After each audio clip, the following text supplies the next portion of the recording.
This is the site of the Nova Festival.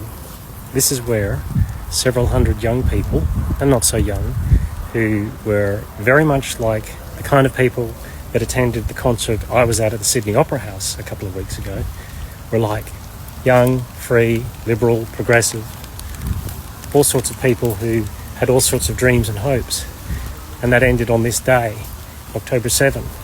It strikes me as I was at the Opera House the other week, just how different the West is to this situation here, and how naive we are to think that somehow this was brought on by these people.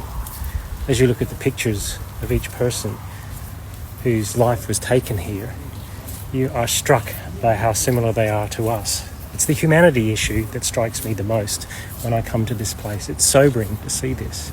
It's become a shrine, a memorial to what happened. And you may have different opinion about what happened on October 7, and you may have a different opinion about what happened in the subsequent years since.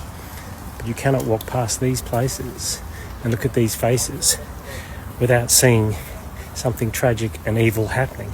And what do you do in the face of evil? I've spent a couple of days in this region looking at what happens when people suffer a great trauma like this and watching the lives of people who rebuild. For some people, those things will never be rebuilt. For some people, there will be always pain. But I can't help thinking, as I went to that concert at the Opera House the other night, what if that had been the place we live in? What if these faces had been the faces of the people who were in the photographs that I took of the band that I went to see? It's very sobering. It feels like these things can't happen until they do. And it feels like we need to be vigilant in our Western world as to how we allow such things to happen in such liberal settings that we live in.